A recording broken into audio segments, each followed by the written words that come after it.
Hello बच्चों, मैं Deepak Singh, masters student Amethi Kanpur. हमने क्लास 12th का फोर्थ चैप्टर पढ़ रहे हैं, अमीन्स। ये हमारा लेक्चर 4 है। जो पिछला वाला लेक्चर था वो हमने एंड किया था रिएक्शन ऑफ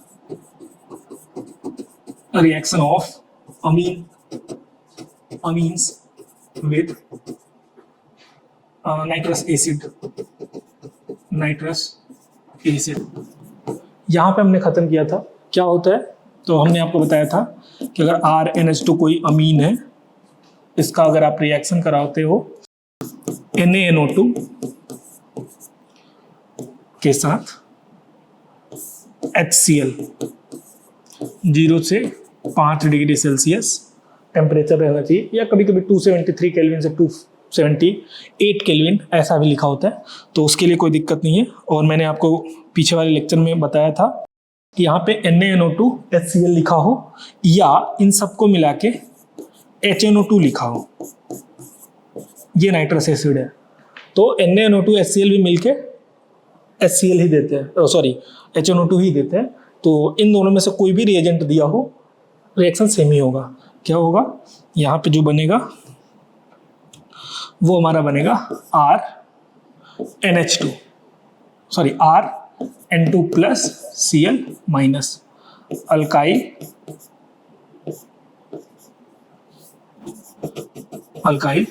डाइएजोनियम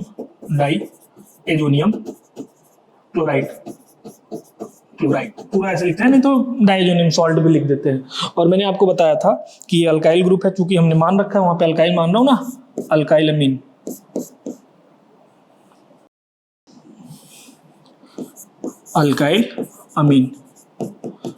और अगर ये अल्काइल अमीन है तो पीछे वाले लेक्चर में आपको याद होगा कि जो ये डाइओजेनियम सॉल्ट बनता है ये अनस्टेबल होता है, अनस्टेबल। तो ये तुरंत टूट जाता है, और टूट के ये क्या बनाता है, ये आपका बना देता है ROH। ठीक, और N2 प्लस Cl माइनस के साथ साथ यहाँ पे N2 गैस निकलता है, ये याद रखना है, N2 गैस। और ये जब लिख रहे हो तो इसके साथ यहाँ पे NaCl भी लिख लेना। रिएक्शन को बैलेंस करोगे तो यहाँ से ये जब HCl निकलेगा ना, यहाँ से HCl आया है तो NaCl बन जाएगा। ठीक, तो ये वाला रिएक्शन एक था जो अल्काइल अमीन का रिएक्शन था नाइट्रस एसिड के साथ। और इसके बाद हमने कहा था कि ऐसा भी हो सकता है कि आप अराइल अमीन का रिएक्शन कराओ। 1 डिग्री का ही हम करा रहे हैं, 2 डिग्री और 3 डिग्री का हमने कहा था वो अलग तरीके से रिएक्शन होता है, पर आपके सिलेबस में नहीं है यहाँ पे, तो इसलिए हम उसको अभी टच नहीं कर रहे हैं। यहाँ भी NaNO2 HCl 0 से 5 डिग्री सेल्सियस पे कराना है, या आप ऐसा कर सकते हो कि यहाँ पे HNO2 सीधे लिख दो।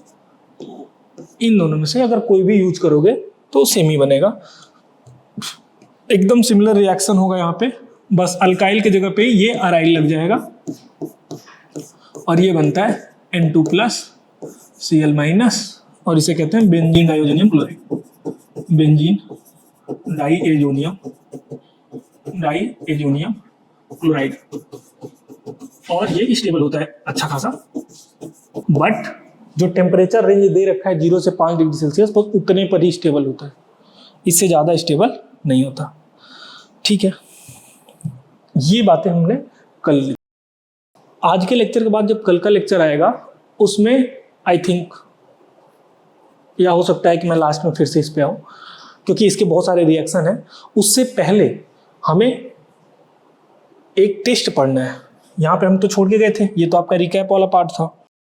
हम आज क्या पढ़ने जा रहे हैं, तो हम पढ़ने जा रहे हैं डिफ्रेंशिएट करने के लिए, कि अगर हमें दे दिया जाए 1 डिग्री 2 डिग्री 3 डिग्री अमीन, और पूछा जाए कि आप डिफ्रेंशिएट कैसे करोगे कि कौन सा अमीन 1 डिग्री है, कौन सा अमीन 2 डिग्री है, कौन सा अमीन 3 डिग्री, इसको कैसे डिफ्रेंशिएट करेंगे। तो इसको डिफ्रेंशिएट करने के लिए हम करते हैं यहाँ पे एक टेस्ट। उस टेस्ट का नाम है हाइजेनबर्ग टेस्ट। हाइजेनबर्ग टेस्ट किस लिए है, ये टेस्ट किस लिए यूज किया जाता है, तो ये टेस्ट यूज किया जाता है आपका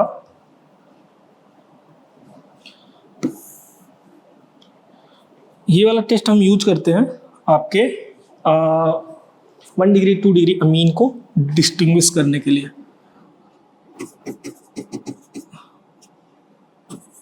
this test will be use to distinguish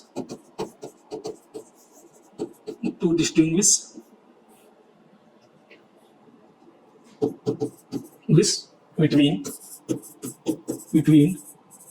1 degree 2 degree and 3 degree amine. हम ये किस लिए यूज करते हैं? 1 degree 2 degree and 3 degree amine के लिए। रिएजेंट क्या होता है इसका? ये भी तो हो सकता है ना कि अच्छा करते हैं तो बताओ रिएजेंट क्या है। तो रिएजेंट हम यूज करते हैं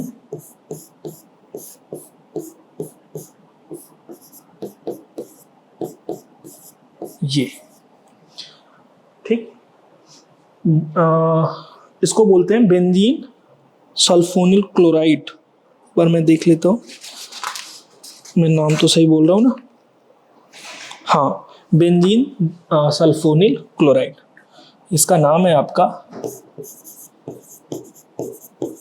बेंजीन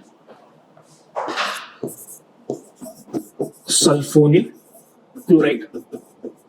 ठीक, कैसे यूज होगा, ये कैसे एक्ट करेगा कि हम 1 डिग्री और 2 डिग्री 3 डिग्री अमीन को डिस्टिंग्विश कर पाएंगे, तो वो देखते हैं। देखो, पहले हम देखेंगे 1 डिग्री अमीन का। ठीक, तो मान लो ये कुछ ऐसे है RCH2NH2। ठीक, और ये क्या है? नाइट्रोजन से चूंकि एक कार्बन जुड़ा हुआ है तो ये 1 डिग्री अमीन है। और अब इसका रिएक्शन हम कराने जा रहे हैं हाइजेनबर्ग रिएजेंट के साथ। S डबल बॉन्डो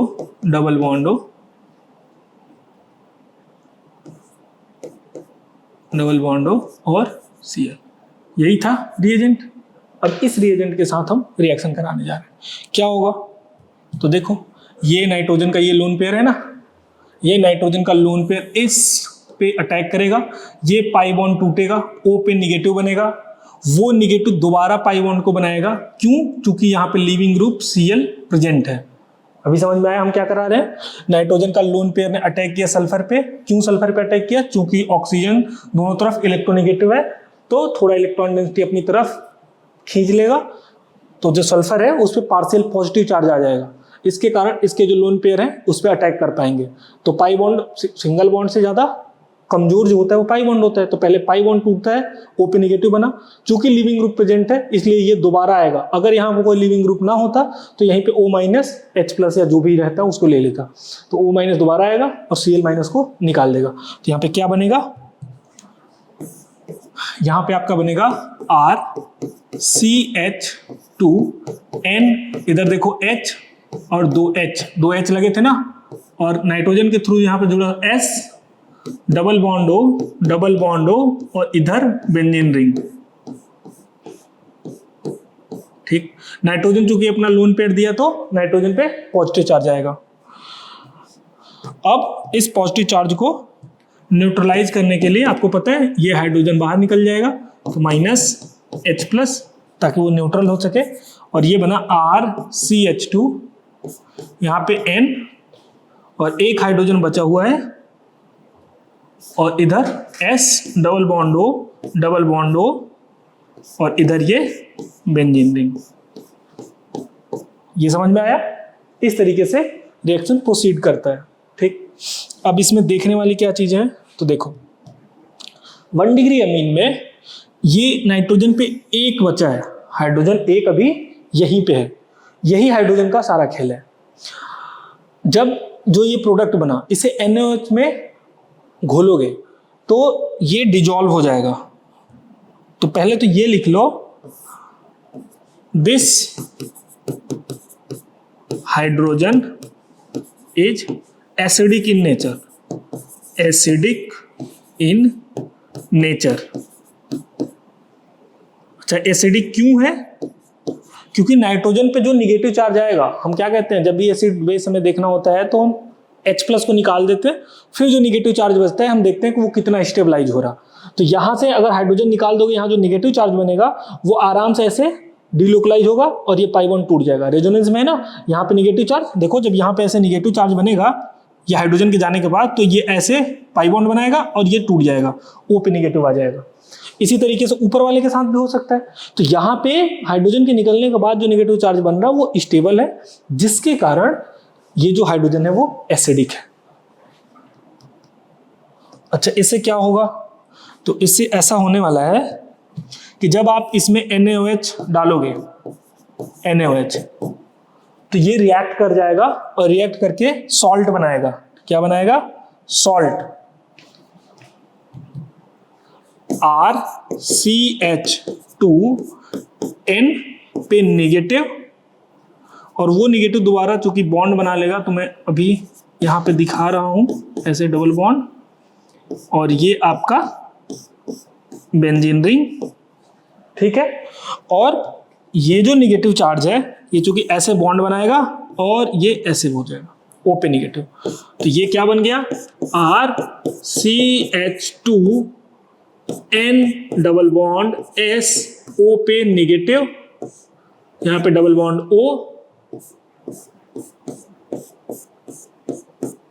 O पे निगेटिव आया तो यहाँ Na+, और चूंकि अब ये सॉल्ट है, ये क्या है, सॉल्ट, और ये जो सॉल्ट है ये डिजॉल्व हो जाएगा, डिजॉल्व इन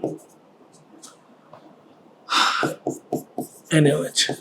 चूंकि जो NaOH है ना वो वाटर में डिजॉल्व होता है ना, जो NaOH हम बनाते हैं तो डाइल्यूट फॉर्म में होता है, तो उस डाइल्यूट फॉर्म में H2O है, तो उस H2O में ये जो सॉल्ट है वो डिजॉल्व हो जाएगा। अच्छा, अब अगर हम 2 डिग्री से रिएक्शन कराएं तो क्या होगा, तो देखो अभी डिस्टिंग्विश कैसे करेंगे वो हम बताएंगे आगे। देखो रिएक्शन क्या क्या होता है। अच्छा, मान लो कि अगर 2 डिग्री अमीन हो आपका RCH2 और यहां पे N,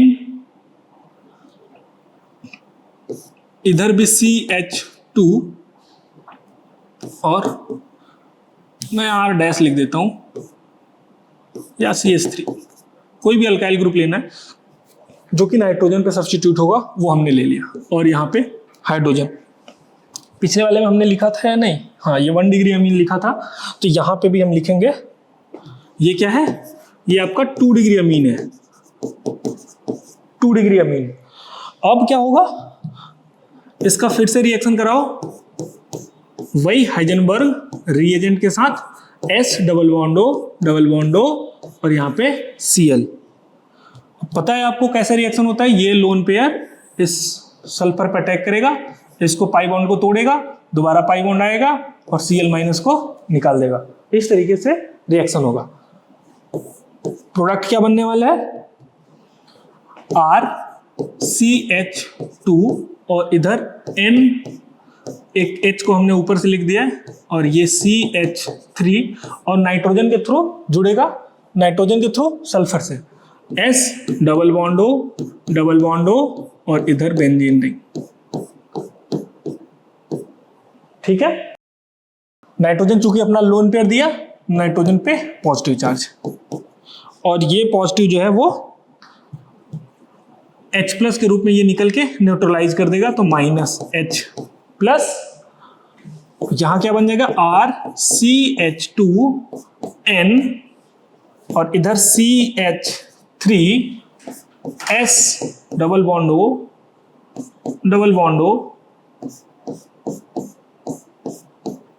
ये बन गया, ठीक है। अब आप देख पा रहे होगे कि यहां पे अब कोई हाइड्रोजन नहीं है, यहां पे नाइट्रोजन के पास कोई हाइड्रोजन नहीं है जब 2 डिग्री अमीन है, तो इसके कारण जब आप NaOH से रिएक्शन कराओगे तो यहां हो जाएगा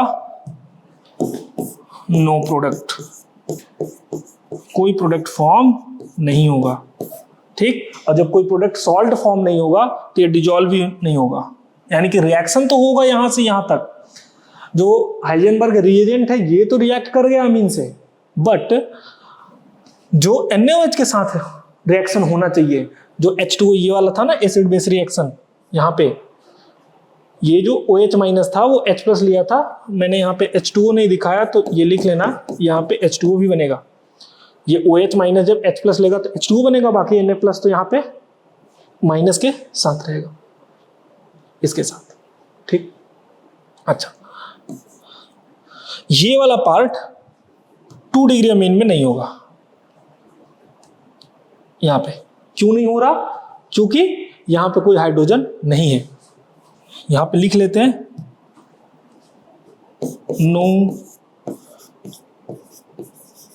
नो एसिडिक हाइड्रोजन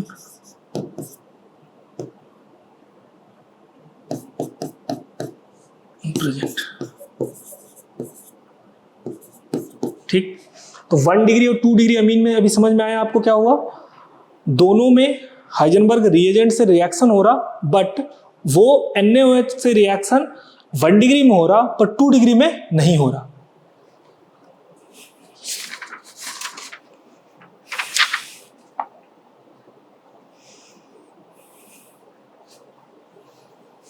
अच्छा, ये तो 1 डिग्री 2 डिग्री का हुआ। 3 डिग्री में क्या होगा? देखो, जब 3 डिग्री अमीन होगा, थर्ड आपका N, इधर से हमने मान लो CH3 लगा दिया, इधर से मान लो अभी CH2R जैसे था उसी को रहने दिया, और इधर भी हमने CH3 लगा दिया, ठीक। ये हमारा क्या है? ये हमारा है 3 डिग्री अमीन, ये हमारा 3 डिग्री अमीन। इसका रिएक्शन फिर से कराना है, S डबल बॉन्डो Cl। इसका हम फिर से रिएक्शन करा रहे हैं आपके हाइजेनबर्ग रिएजेंट के साथ। तो क्या रिएक्शन होगा? तो नहीं, ये रिएक्शन नहीं जाता है, नो प्रोडक्ट फॉर्म्ड।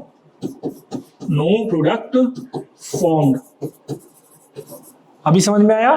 तो देखो 1 डिग्री 2 डिग्री 3 डिग्री में क्या क्या डिफरेंस हुआ। 1 डिग्री जो है,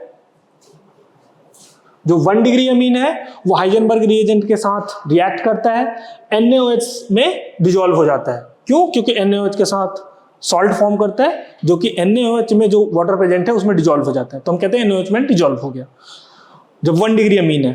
2 डिग्री अमीन में क्या हुआ? हाइजेनबर्ग रिएजेंट के साथ रिएक्ट तो किया, बट वो NaOH में डिसॉल्व नहीं हुआ। No product form means not dissolve in NaOH। NaOH में पिछला वाला क्यों डिसॉल्व हुआ था? क्योंकि NaOH से रिएक्ट करके वो सॉल्ट बना ले रहा था, यहाँ पे ये सॉल्ट बन जा रहा था ना यहाँ पे, और ये सॉल्ट आराम से डिसॉल्व हो जाएगा। जबकि 2 डिग्री अमीन में सॉल्ट नहीं बनेगा, क्योंकि यहाँ पे हाइड्रोजन ही प्रेजेंट नहीं है, एसिड बेस रिएक्शन नहीं होने वाला। तो इससे पता चल गया 3 डिग्री जो अमीन है वो तो बेंजीन सल्फोनिल क्लोराइड के साथ ही रिएक्ट नहीं करेगा। तो जब भी हमें दिया जाए 1 डिग्री 2 डिग्री अमीन को डिस्टिंग्विश करने के लिए, तो हम देखेंगे कि अगर वो बेंजीन सल्फोनिल क्लोराइड से रिएक्ट किया, इसका मतलब 3 डिग्री तो नहीं है, 1 डिग्री और 2 डिग्री में कुछ हो सकता है, ठीक है। अब NaOH डालेंगे, जो प्रोडक्ट बना उसको NaOH के सॉल्यूशन में, अगर NaOH से भी वो रिएक्ट किया यानी कि उसमें डिसॉल्व हो गया, तो इसका मतलब 1 डिग्री अमीन है। यदि उसमें डिसॉल्व नहीं हुआ तो 2 डिग्री अमीन है। इस तरीके से हम डिस्टिंग्विश करते हैं 1 डिग्री 2 डिग्री अमीन को हाइजेनबर्ग टेस्ट के द्वारा। आई थिंक आपको समझ में आया होगा। अब हमारा अगला टॉपिक है electrophilic substitution reaction. Electrophilic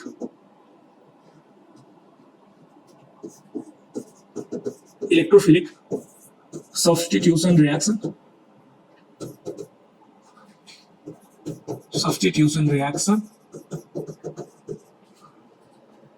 in aromatic amines। अभी जिसमें बेंजीन ग्रुप लगा हुआ है, एनिलीन, उनमें हम देखेंगे इलेक्ट्रोफिलिक सब्स्टिट्यूशन रिएक्शन कैसे प्रोसीड करते हैं। तो देखो, इससे लिख देता हूं।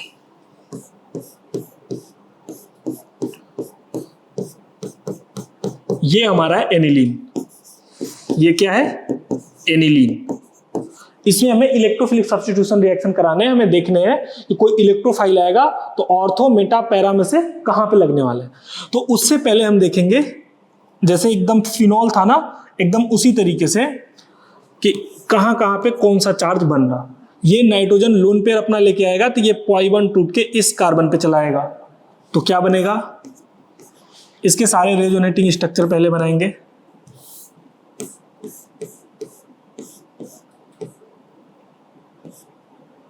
यहां पे नेगेटिव चार्ज और ये बना NH2 पॉजिटिव, ठीक है।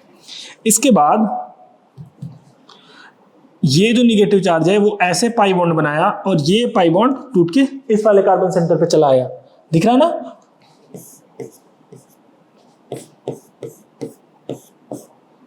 इसको नहीं छेड़ना, ये ऐसे ही रहेगा NH2 पॉजिटिव, यहां पे पाई बॉन्ड बनाया यहां से और ये पाई बॉन्ड टूट के यहां पे नेगेटिव चार्ज, ठीक है। फिर ये नेगेटिव चार्ज ऐसे पाई बॉन्ड बनाया और ये पाई बॉन्ड टूट के इस कार्बन सेंटर पे आया,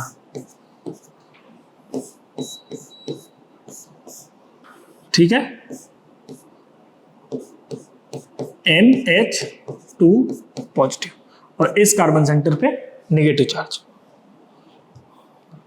फिर ये नेगेटिव बॉन्ड ऐसे बनाया और ये टूट के इस नाइट्रोजन पे चला गया, तो यहां पाई बॉन्ड, ये दोनों तो पहले से थे, ये पाई बॉन्ड टूट गया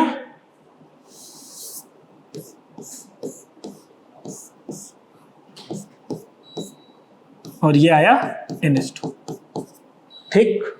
तो इसके कितने रेजोनेटिंग स्ट्रक्चर बन रहे हैं, 5 रेजोनेटिंग स्ट्रक्चर। ये सभी क्या है, 5 रेजोनेटिंग स्ट्रक्चर, 5 रेजोनेटिंग स्ट्रक्चर्स। इससे क्या पता चल रहा, इससे ये पता चल रहा कि ये जो नाइट्रोजन है ना, इसके ऊपर जो लोन पेयर है ये अपना पूरा डीलोकलाइज कर रहा है रिंग में, यहां पे नेगेटिव चार्ज ऑर्थो पे, फिर पैरा पे, फिर इस ऑर्थो पे। तो इसका अगर रेजोनेंस हाइब्रिड बनाओगे तो कुछ ऐसा बन जाएगा। ये सभी रेजोनेटिंग स्ट्रक्चर है, पाई बॉन्ड ऐसे मूव कर रहा है, यहां पे नाइट्रोजन NH2 ग्रुप लगा हुआ है, इस पे पार्शियल पॉजिटिव चार्ज आएगा और यहां पे पार्शियल नेगेटिव, यहां पे पार्शियल नेगेटिव, यहां पे पार्शियल नेगेटिव, ठीक। ऐसा क्यों देख रहे हैं, जब इलेक्ट्रोफाइल आएगा तो अब हमें पता चल गया होगा कि यहां पे चूंकि पार्शियल इस सेंटर पे पार्शियल नेगेटिव है ना, अगर इस सेंटर पे तो इलेक्ट्रोफाइल मतलब उसे इलेक्ट्रॉन चाहिए, और यहां पे चूंकि इलेक्ट्रॉन डेंसिटी थोड़ी ज्यादा है तो या तो यहां पे आएगा, नहीं तो यहां पे। इन दोनों सेंटर तो एक जैसे ही है तो दोनों में से कहीं एक पे जाएगा और यहां पे, ठीक। तो इस तरीके से हम पता करते हैं कि बेंजीन रिंग में कोई इलेक्ट्रोफिलिक सब्स्टिट्यूशन जब हम रिएक्शन कराएंगे तो कहां पे होगा, और इस स्ट्रक्चर को बोलते हैं रेजोनेंस हाइब्रिड। क्या बोलते हैं, रेजोनेंस हाइब्रिड, हाइब्रिड, ठीक। अब कराते हैं इलेक्ट्रोफिलिक सब्स्टिट्यूशन रिएक्शन। तो देखो वो डाल ले, bromination, bromination of aniline, aniline का ब्रोमिनेशन कराते हैं, ठीक है। देखो ये आया NH2 ग्रुप, ठीक है। यहां पे पार्शियल नेगेटिव बना था, यहां पार्शियल नेगेटिव बना था, यहां पे और यहां पे पार्शियल पॉजिटिव चार्ज। इसको ब्रोमिनेशन कराने के लिए हम यूज करते हैं Br2H2O, ब्रोमीन वाटर बोला जाता है, इसका सॉल्यूशन होता है। इसका जब ब्रोमीन वाटर कराया जाता है ना तो यहां पे NH2 और ये इस जगह पे भी Br जुड़ता है, यहां पे भी Br जुड़ता है और यहां पे भी Br जुड़ जाता है। इसको कहते हैं 2,4,6 ट्राई ब्रोमो एनिलीन। ऐसा क्यों हो रहा है, तो जब हम ऑक्सीजन यानी फिनॉल वाला केस देख रहे थे तो ऑक्सीजन ज्यादा इलेक्ट्रोनेगेटिव होता है, तो वो अपना इलेक्ट्रॉन नीचे डोनेट करता है यानी देता है इस बेंजीन रिंग में, वैसे ही नाइट्रोजन भी देता है, पर नाइट्रोजन कम इलेक्ट्रोनेगेटिव है, इसलिए फिनॉल में जो ऑक्सीजन है उसके कंपैरिजन में नाइट्रोजन ज्यादा इलेक्ट्रॉन डेंसिटी इधर पुश करता है। इससे क्या होगा, इससे ये होगा कि इस सेंटर और इस सेंटर पे इलेक्ट्रॉन डेंसिटी बहुत ज्यादा है, इससे जो ब्रोमिनेशन होगा वो किसी एक पे ना होके इन तीनों पे हो जाएगा। समझ में आ रहा ऐसा क्यों हो रहा? जब हम फिनॉल की केस देखते हैं तो ऑक्सीजन ज्यादा इलेक्ट्रोनेगेटिव है नाइट्रोजन से, तो अपना लोन पेयर तो दोनों उतारते हैं, पर उसमें भी अगर एक्सटेंट देखा जाए कौन ज्यादा दे रहा कौन कम दे रहा, तो चूंकि ऑक्सीजन ज्यादा इलेक्ट्रोनेगेटिव है तो कम देता है, लेकिन नाइट्रोजन के केस में नाइट्रोजन ज्यादा देता है, जिसके कारण यहाँ पे इलेक्ट्रॉन डेंसिटी ज्यादा है, तो जो यहाँ पे Br टूटता ना Br प्लस Br माइनस में, तो इसके कारण इन तीनों पोजीशन पे ब्रोमीन लग जाएगा। ठीक,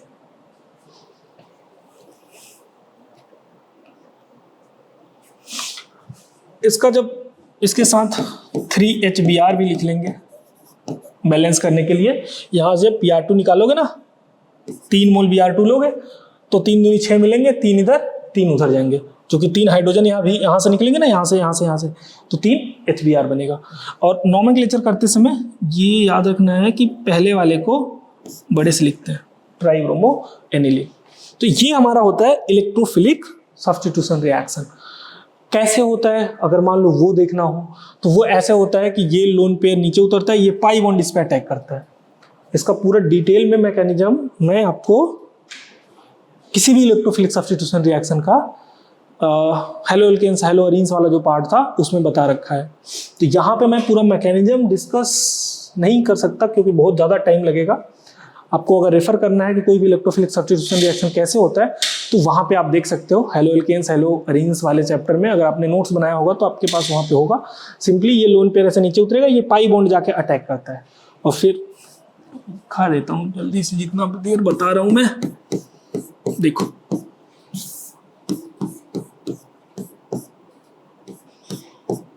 ऐसे NH2, अब यहाँ पे Br कोई इलेक्ट्रोफाइल हो तो वैसे रहेगा, ये अटैक हुआ ये टूट गया,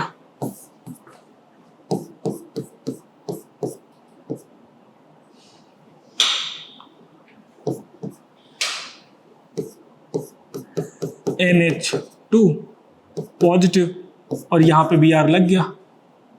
ठीक, अब ये वाला जो हाइड्रोजन है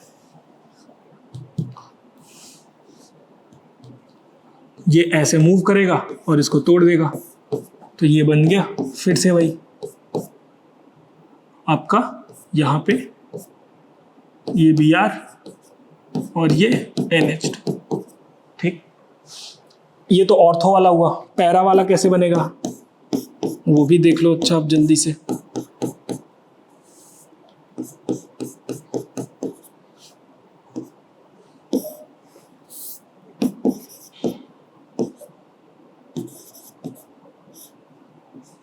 ठीक है, और ये जो Br माइनस है ना, ऐसा कह सकते हो कि ये जो Br माइनस आता है वही इस H को लेता है, तो यहाँ पे साथ में HBr बनता है। ये तो ऑर्थो वाला प्रोडक्ट हुआ। पैरा वाला प्रोडक्ट कैसे बनेगा, तो ये नाइट्रोजन ऐसे लोन पेयर नीचे उतारेगा, ये पाई बॉन्ड ऐसे इधर बगल में शिफ्ट होगा और ये वाला अटैक करेगा। क्या काम ने, ये नाइट्रोजन लोन पेयर ऐसे है, यहाँ पाई बॉन्ड बना, इसके कारण ये वाला पाई बॉन्ड बगल में ऐसे शिफ्ट हुआ और फिर ये वाला पाई बॉन्ड अटैक किया, ऐसे कराते हैं।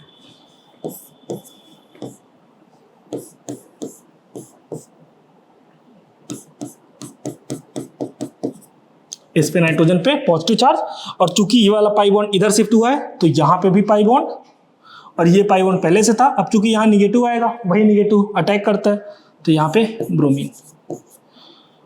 एक एक स्टेप तो दिखा सकते हैं, कुछ ऐसे कह सकते हो, ऐसे NH2 यहाँ पे पॉजिटिव, यहाँ पे पहले निगेटिव बनाओ, इस पाई बॉन्ड को ऐसे ही छोड़ दो, फिर अगले स्टेप में ये निगेटिव को ऐसे बनाओ, यहां पे निगेटिव लेके आओ ऐसे, NH2 यहाँ पे पॉजिटिव। ठीक, और यहाँ पे निगेटिव चार्ज, और फिर अब ये निगेटिव कह सकते हो कि ऐसे Br आया तो ये इस पे अटैक किया, इसको तोड़ दिया, ये वाला बन गया प्रोडक्ट। तो इस तरीके से पूरा अगर स्टेप वाइज दिखाओगे तो ऐसे बनता है प्रोडक्ट। अब यहाँ का ये जो हाइड्रोजन है, ये जो Br माइनस निकल रहा ना, वो Br माइनस आएगा, इस H+ को लेगा, तो ये पाई बॉन्ड ऐसे शिफ्ट होगा, ये इधर शिफ्ट होगा, ये सिंपल रेजोनेंस करा रहे हैं। यहाँ पे H+ लेगा तो निगेटिव आएगा, निगेटिव, सिंगल फिर डबल, फिर सिंगल फिर डबल, ऐसे। तो बस निगेटिव चार्ज ये इस पे इधर पाई बॉन्ड बनाया, तो ये पाई बॉन्ड इधर शिफ्ट हुआ, फिर ये पाई बॉन्ड इस पे शिफ्ट हुआ।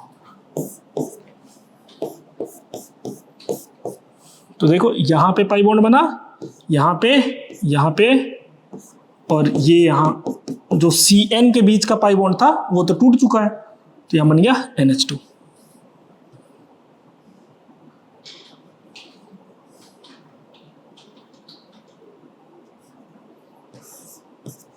ठीक है, तो ऐसे करके प्रोडक्ट बनते हैं। ये Br यहाँ पे लगा हुआ है पैरा पोजीशन पे, तो ऐसे ऑर्थो और पैरा प्रोडक्ट बनता है। तो ये इसका था मैकेनिज्म कि इलेक्ट्रोफिलिक सब्स्टिट्यूशन रिएक्शन एनिलीन में कैसे होता है, जैसे फिनॉल वाले केस में होता है, जैसे कोई क्लोरोबेंजीन में होता है, उसी तरीके से एनिलीन में होता है। ठीक, ये पूरा मैकेनिज्म आप लिख लोगे, इसमें लिख देता हूं मैं ऊपर मैकेनिज्म।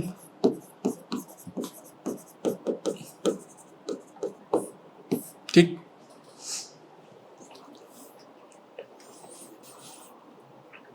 अच्छा, अब ये तो केस हुआ कि हमारा पीछे वाले में हमने देख लिखा ना, जब हम ब्रोमीन वाटर कराएंगे तो तीनों जगह पे लग जा रहा। अगर मान लो हमें एक ही जगह पे चाहिए, केवल मोनोब्रोमिनेशन प्रोडक्ट चाहिए, उस केस में हम क्या करेंगे? तो उसके लिए हम ऐसा करते हैं ना कि ऐसा क्यों हो रहा, क्योंकि नाइट्रोजन लोन पेयर सारा इधर दे रहा, तो हम ऐसा करते हैं कि नाइट्रोजन के लोन पेयर को ही पकड़ते हैं। कैसे? देखो, मान लो जो NH2 है ना, इसका रिएक्शन कराते हैं CH3 C double bond O C double bond O CH3 acetic anhydride से। क्या नाम है इसका? इसको हम शॉर्ट में AC2O भी लिखते हैं। AC मतलब असाइल ग्रुप, AC मतलब CH3 C double bond O, इसको कहते हैं AC, इतने को हम कहते हैं AC। ठीक, तो AC2O भी अगर लिखा हो तो इसका मतलब वही है, पूरा नाम होता है इसका एसिटिक एनहाइड्राइड, एसिटिक एनहाइड्राइड। ठीक, इसका रिएक्शन कराओगे तो क्या होगा? इसका रिएक्शन कराओगे तो ये जो लोन पेयर है ना,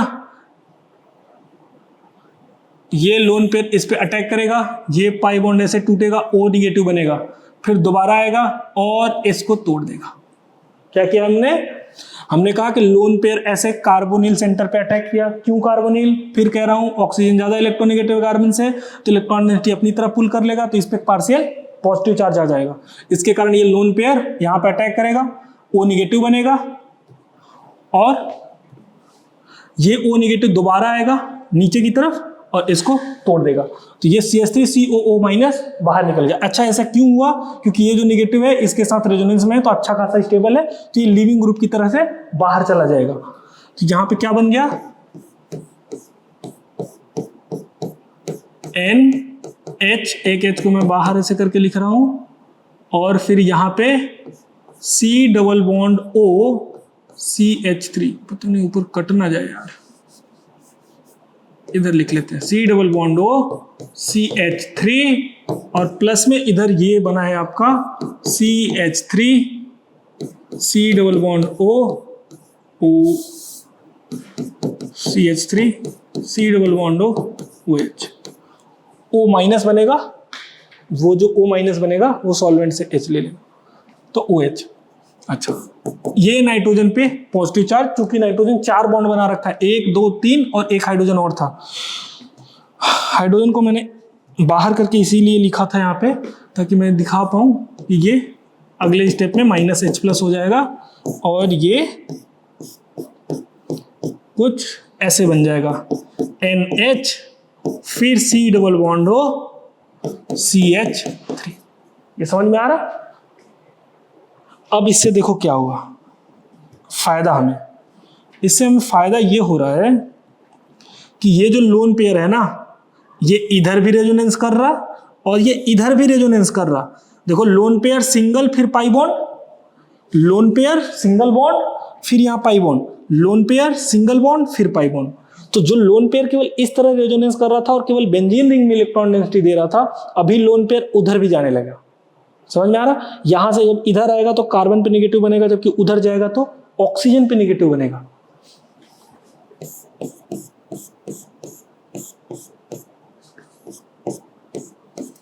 N डबल बॉन्ड, इधर H रहेगा, C यहाँ पे O पे नेगेटिव, CH3 और नाइट्रोजन पे पॉजिटिव। ये तब का केस है, इसे हम पाथ 1 कह देते हैं। ये पाथ 1 फॉलो हो रहा,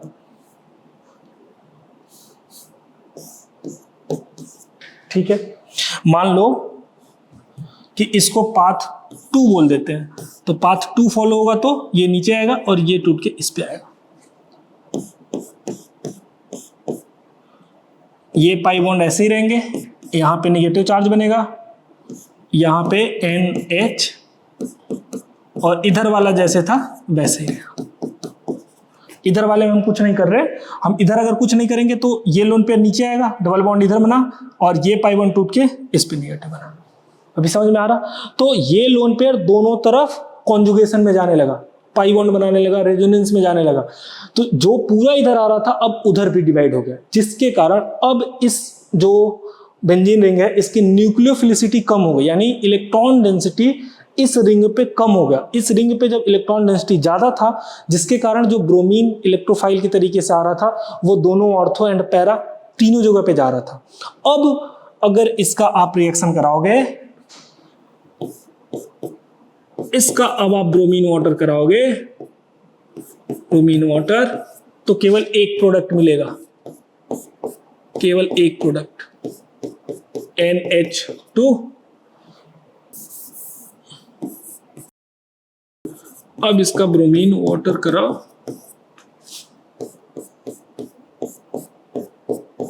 तो NH2 और यहां पे Br, ठीक, मोनोब्रोमिनेटेड प्रोडक्ट कह सकते हो। अब मिलेगा आपको, अब आपको मिलेगा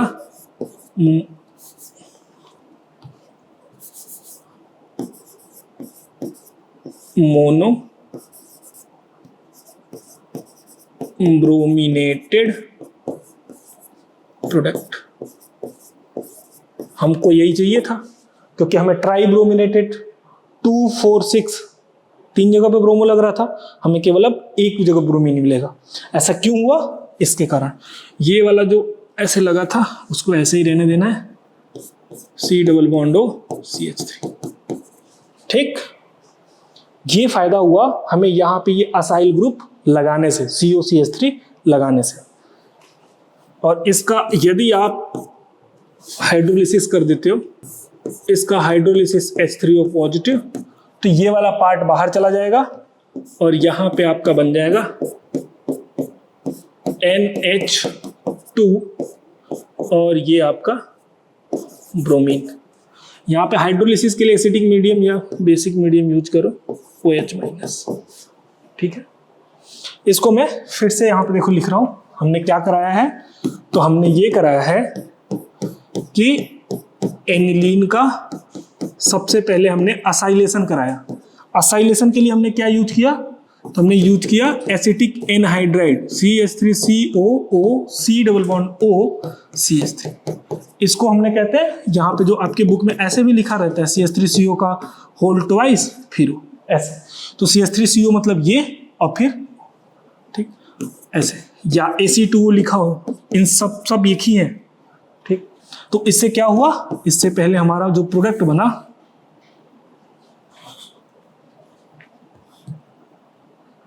ये 3 होगा ना, तो जो हमारा प्रोडक्ट बनेगा वो नाइट्रोजन पे असाइलेशन हो जाएगा, NH C double bond O CH3, ठीक है। इसकी रिएक्टिविटी हम सबसे पहले कम करते हैं। अगले स्टेप में हम ब्रोमीन वाटर कराएंगे, अब कोई दिक्कत नहीं है। तो केवल पैरा पोजीशन पे ब्रोमीन मिलेगा, क्योंकि पैरा ज़्यादा रिएक्टिव होता है। आपको पता है, इसके पहले वाले में भी हमने डिस्कस किया था जब हम फिनॉल की चर्चा कर रहे थे।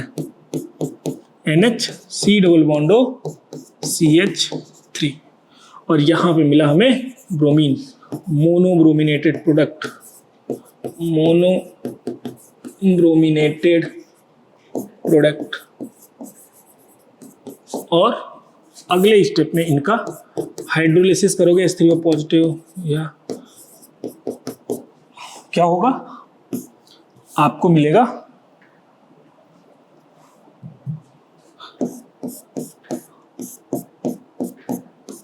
NH2 और यहाँ पे Br और ये CH3COOH बन जाएगा, CH3COOH। ये दिखा कैसे होता है? तो ये यहाँ से H2O का लोन पेयर कह लो, या OH माइनस आएगा, इस पे अटैक करेगा और ये बॉन्ड टूट के N नेगेटिव बनेगा और फिर वो हाइड्रोजन ले लेगा वाटर से, तो ये NH से NH2 बन जाएगा और ये CH3COOH के रूप में बाहर चला जाएगा। यहाँ पे भी इसके साथ यहाँ पे CH3COOH बनेगा, एसिटिक एसिड। तो इस तरीके से हम मोनोब्रोमिनेटेड प्रोडक्ट प्राप्त करते हैं। नाइट्रोजन का रिएक्टिविटी को कम करके नाइट्रोजन पे पहले असाइलेशन कराते हैं, उसके बाद ब्रोमीन वाटर कराते हैं। ये था ब्रोमिनेशन। अच्छा, अब दूसरा आपका है nitration, nitration of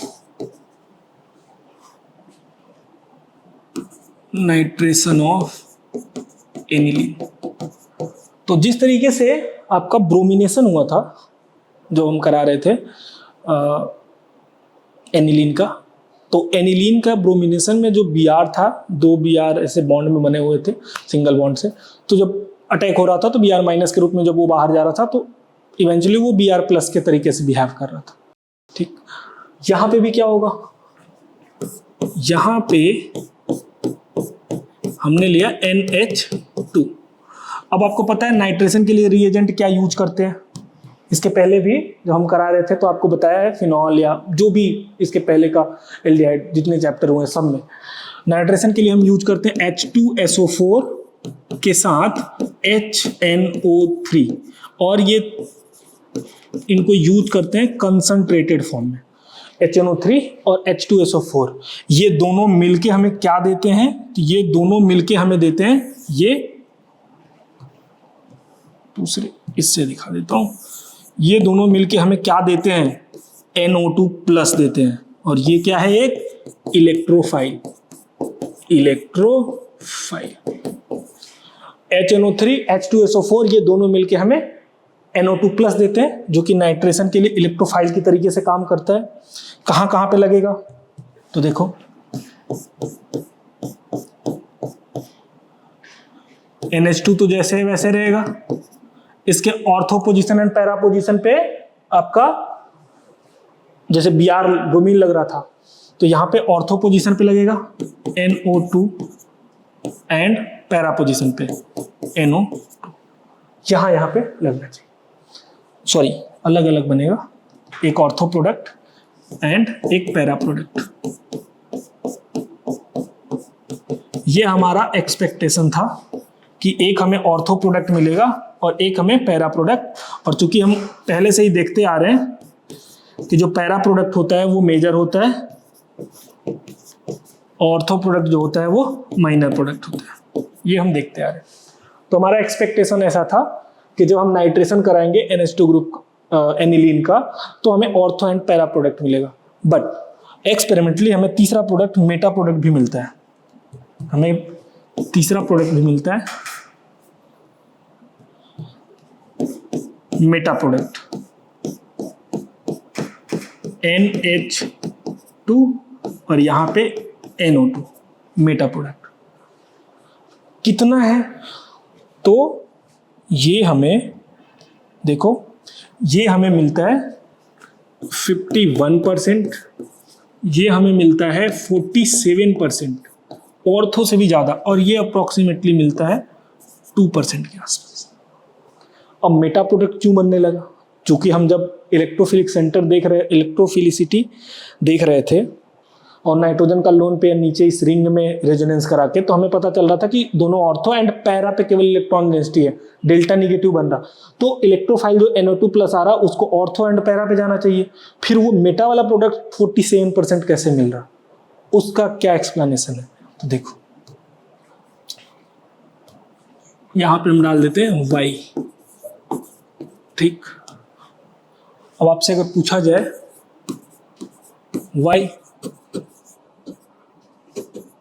47% meta nitration product obtain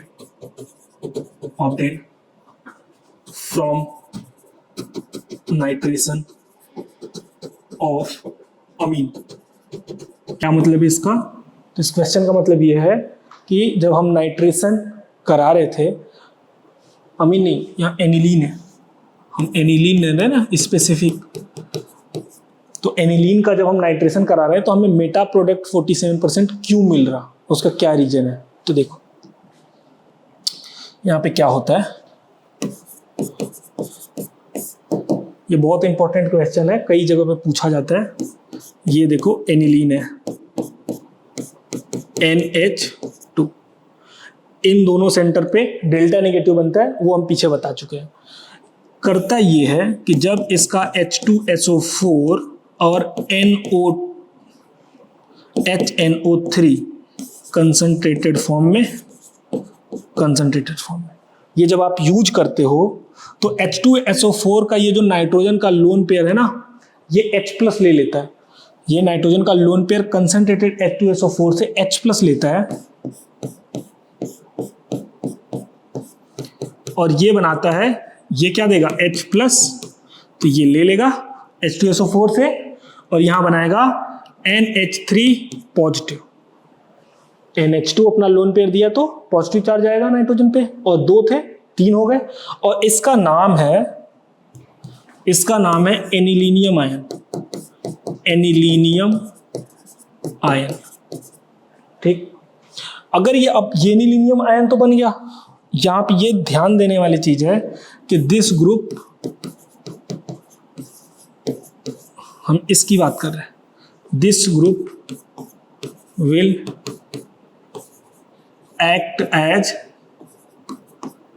-m, this group will act as -m effective group.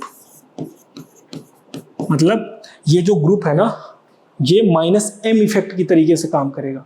ठीक, इसके कारण ये जो मेटा पोजीशन है इसको एक्टिवेट करेगा। और आपको पता है जब यहाँ पे -m ग्रुप लगा होता है तो मेटा प्रोडक्ट फॉर्म करता है। इसी के कारण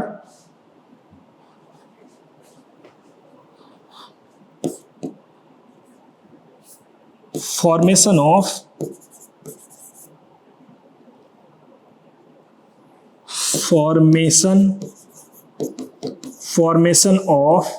एनिलीनियम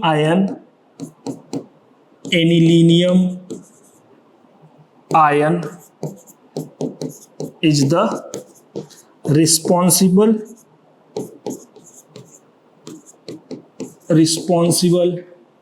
for meta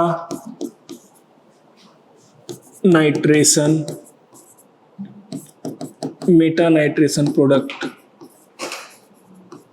तो जो एनिलीन के मेटा पोजीशन पे नाइट्रेशन हो रहा, उसका यही रीजन है कि एनिलीनियम आयन बन रहा, और ये एनिलीनियम आयन -m इफेक्ट की तरीके से, ये जो ग्रुप लगा है -m इफेक्ट तरीके से काम करता है, जिसके कारण ये आपका जो NO2 है वो इस जगह पे आता है। जो कि आपको पता है कि -m इफेक्ट वाले इलेक्ट्रोफाइल को मेटा पे डायरेक्ट करते हैं, जो कि जो +m होता है वो ऑर्थो एंड पैरा पे डायरेक्ट करते हैं। तो जब भी जैसे -m यहाँ पे जैसे C डबल बॉन्ड हो, H लगा हो, COOH लगा हो या COCl लगा हो, ये सब -m इफेक्ट वाले हैं। तो -m इफेक्ट में एक ये भी आता है, एक CF3 भी होता है। ये भी जो बन गया एनिलीनियम आयन, ये -M के तरीके से काम करता है। तो याद रखना है कि यहाँ पे जो 47% बन रहा है, ये क्यों बन रहा है? ये बन रहा है आपके एनिलीनियम आयन के बनने के कारण। जो एनिलीनियम आयन बन रहा है ना यहाँ से, उसके कारण ये जो दोनों बन रहा है, सिंपल इसी के कारण। बट H+ लेने के कारण एनिलीनियम आयन बन रहा है, और वो एनिलीनियम आयन रिस्पॉन्सिबल है मेटा प्रोडक्ट के लिए। अब इसमें भी अगर आपको ये तो मिक्सचर मिल रहा ना, जब आप रिएक्शन करा रहे हो तो ये तो मिक्सचर मिल रहा, मोनोनाइट्रेशन चाहिए।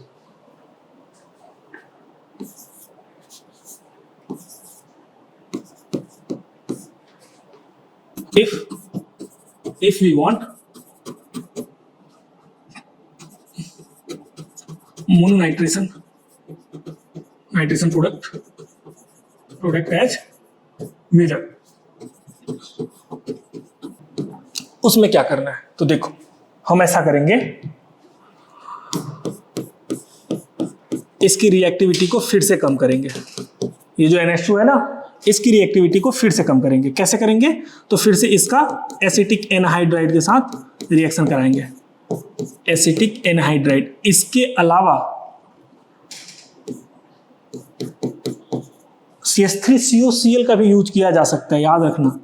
CH3C double bond O Cl, पीछे वालों में भी, क्योंकि Cl भी अच्छा लीविंग ग्रुप है, तो इसका भी यूज किया जा सकता है। तो ऐसा नहीं है कि केवल यही होगा, आपके स्टैंडर्ड बुक में यही दे रखा है तो यही देंगे, बट ऐसा भी हो सकता है।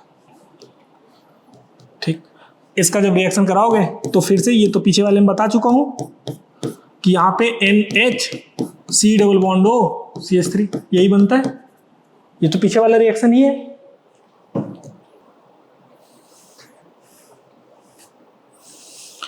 अब इसका फिर से जब रिएक्शन कराओगे, सिंपली जैसे पीछे वाले में हमने कराया था Br2 फिर से, वैसे ही यहाँ पे भी H2SO4 और HNO3, इसके साथ फिर से जब रिएक्शन कराओगे तो पैरा प्रोडक्ट मिलेगा हमें एज अ मेजर। जैसे वहाँ पे ब्रोमीन वाला पैरा ब्रोमो मेजर मिल रहा था ना, उसी तरीके से। और ये हो जाएगा NH C double bond O, और ये CH3 जैसे है वैसे, और यहाँ पे NO2। ये हमें मेजर प्रोडक्ट मिलेगा। ठीक, वो सब बहुत कम हो जाएंगे जो मेटा पे प्रोडक्ट बन रहा था या ऑर्थो पे प्रोडक्ट बन रहा था, वो सब। सिंपली अब इसको हटाने के लिए हाइड्रोलिसिस किया जाता है। H3O पॉजिटिव या OH नेगेटिव एसिडिक या बेसिक मीडियम में करा देंगे, तो ये हमारा ऊपर से जो ग्रुप है असाइल ग्रुप, वो हट जाएगा। ये बन जाएगा C double bond O, sorry nitrogen है ना, NH2, और ये NO2, और इसके साथ CH3C double bond O OH। और इस प्रोडक्ट के साथ भी यहाँ पे हमें बना था, हमने वो लिखा नहीं है, पर याद रखना कि ये नाइट्रोजन, ये है ना, ये ऐसे इस पे अटैक करता है, ये टूटेगा, फिर से आएगा और इसको निकाल देगा। तो CH3COOH यहाँ पे भी इसके साथ बनेगा। तो ये हमारा इस तरीके से, जब भी अगर हमें मोनोनाइट्रेशन प्रोडक्ट चाहिए, मेजर प्रोडक्ट, तो हमें ये मिलेगा। और कैसे मिलेगा? पहले हम नाइट्रोजन को असाइलेशन करेंगे ताकि उसकी रिएक्टिविटी कम हो, उसके बाद हम रिएक्ट कराएंगे। अब देखो, एनिलीनियम आयन जो 47% बन रहा था, वो कैसे बन रहा था? यहाँ का जो नाइट्रोजन था वो यहाँ से H+ ले रहा था। चूंकि हमने पहले ही इसका असाइलेशन कर दिया, तो ये नाइट्रोजन इधर और इधर रेजोनेंस में जाने लगा, तो अब ये H+ नहीं लेगा। क्यों नहीं लेगा? क्योंकि ये रेजोनेंस में उतना अवेलेबल अब नहीं है। इसके बाद जब हम ये वाला रिएक्शन कराएंगे तो आराम से हमें नाइट्रेशन प्रोडक्ट मिल जाएगा। ठीक, इसका नाम पैरा नाइट्रो एनिलीन होता है। पैरा नाइट्रो एनिलीन याद रखना। ऑर्थो पे लगा रहेगा तो ऑर्थो नाइट्रो एनिलीन। अगला है हमारा sulphonation. Sulphonation of aniline, aniline का सल्फोनेशन।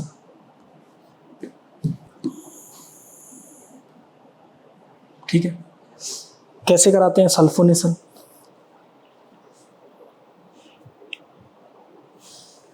देखो, ये एनिलीन हुआ, एनिलीन NH2, इसका हम रिएक्शन कराएंगे। अगर आपको याद हो तो पीछे के रिएक्शंस में सल्फोनेशन के लिए हम यूज करते थे H2SO4 के साथ SO2 SO3 गैस, या H2H2O7 हम लिखते थे, ओलियम के साथ रिएक्ट कराते थे। यहाँ पे H2SO4 डायरेक्ट यूज कर लेते हैं, इससे भी सल्फोनेशन हो जाता है। क्या प्रोडक्ट बनता है? तो यहाँ पे पहले प्रोडक्ट आपका बनता है N और H, एक H निकल जाएगा और यहाँ पे बनेगा, या एक H को छोड़ देते हैं अभी, NH2 था ना, ये लोन पेयर यहां से H+ लेगा और ये बनाएगा NH3 पॉजिटिव, और एक H बचा है तो HSO4 I think HSO3 negative बनता है। ये आपका ऐसे ही है, HSO3 नहीं, HSO4 निगेटिव। अब सिंपल हुआ है, बस ये जो लोन पेयर है, ये लोन पेयर यहां से H+ लिया है तो एक H बचा, HSO4 निगेटिव। ठीक, इसको जब तोड़ोगे अगर H2SO4 को, तो ऐसे तोड़ सकते हो ना, HSO4 निगेटिव प्लस H+, तो ये H+ ये ले लिया, NH3 पॉजिटिव बना, HSO4 निगेटिव बना। ठीक है, अब इसको हीट करते हैं 453 से 473। डेटा आपको याद रखने की जरूरत नहीं है, 453 से 473 इसको याद रखने की जरूरत नहीं है। अगर आपको दिया जाएगा तो सिंपली इसी के नीचे हीट लिख के दे दिया जाएगा, हीट का ट्रायंगल वाला साइन होता है ना, वो बना के। ये करने से आपका जब हीट करते हैं तो यहां से NH2 और ये बनता है SO3H। ठीक, और ये वाटर मॉलिक्यूल बाहर निकलता है जब हम हीट करते हैं तो देखो जब आप हीट करोगे तो यहाँ से 4 ऑक्सीजन थे तो एक ऑक्सीजन निकलेगा, और यहाँ पे 3 1 4 हाइड्रोजन था तो 2 हाइड्रोजन ऊपर और यहाँ पे 1 हाइड्रोजन नीचे। ठीक, और बाकी 2 हाइड्रोजन निकल गए। तो इस तरीके से रिएक्शन होता है सल्फोनेशन का। और इसमें एक चीज याद रखते हैं, ये ज्विटर आयन भी बनाता है। ये जो SO3H है ना,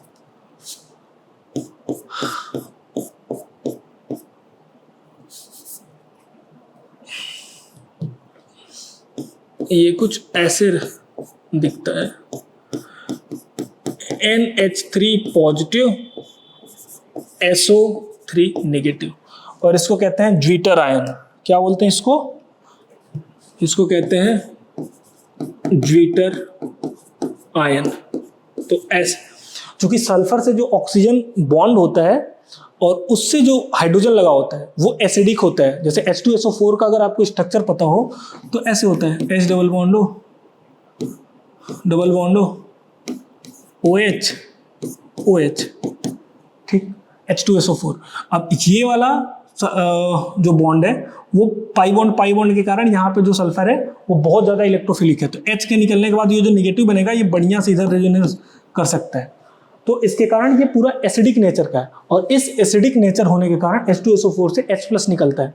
ठीक, वैसे ही यहाँ पे SO3H में भी ऐसे ही है। इसका अगर स्ट्रक्चर ओपन करके लिखोगे यहाँ पे तो H डबल बॉन्ड हो और यहाँ पे OH।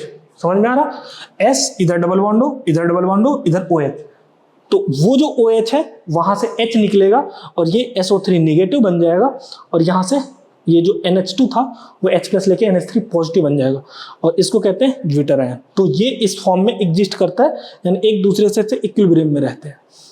इसके बाद आपका है, आपको याद होगा हम फिनॉल वाले में या इसके पहले के चैप्टर में हम Friedel craft alkylation acylation reaction करते थे।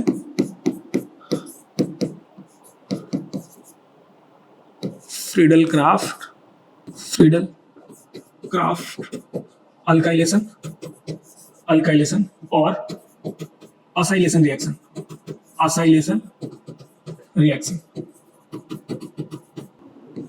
ठीक, इसमें हम क्या करते थे, सिंपली जो बेंजीन रिंग होता था उससे आके अल्काइल ग्रुप या असाइल ग्रुप लगता था। तो ये याद रखना है, नोट डाल के, क्या aniline does not give does not gives Friedel-Crafts alkylation और असाइलेशन रिएक्शन। तो जो एनिलीन होता है वो फ्रीडल-क्राफ्ट अल्काइलेशन या असाइलेशन रिएक्शन नहीं देता है। क्यों नहीं देता, उसका क्या रीजन है? तो देखो,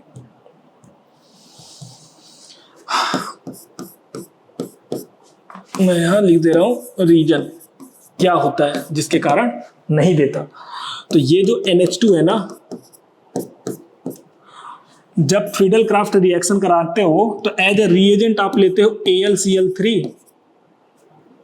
AlCl3 और कोई भी एक अल्काइलेशन के लिए RH या RCOC, ऐसे असाइल ग्रुप या अल्काइल ग्रुप लेते हो, मतलब अल्काइल हैलाइड या असाइल हैलाइड। तो क्या होता है, सिंपली जब हम ये रिएक्शन करा रहे होते हैं तो यहाँ जो ग्रुप बनते हैं ये एक्टिवेटिंग ग्रुप के तरीके से काम करता है लुईस एसिड, और बाकी फिर ये R+ RCO+ बनते हैं और जाके यहाँ पे ऐड होते हैं।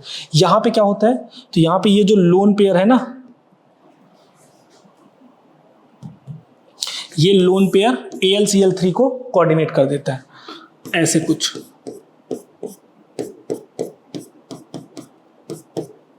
मैं बहुत छोटा लिख रहा हूं क्या यार, NH2 ये ऐसे AlCl3, यहाँ पे नेगेटिव यहाँ पे पॉजिटिव, ऐसा हो जाता है। और इस बॉन्ड के कारण ये पूरा डीएक्टिवेट होकर देता है। ये जो बना, this will deactivate this will deactivate the benzene ring।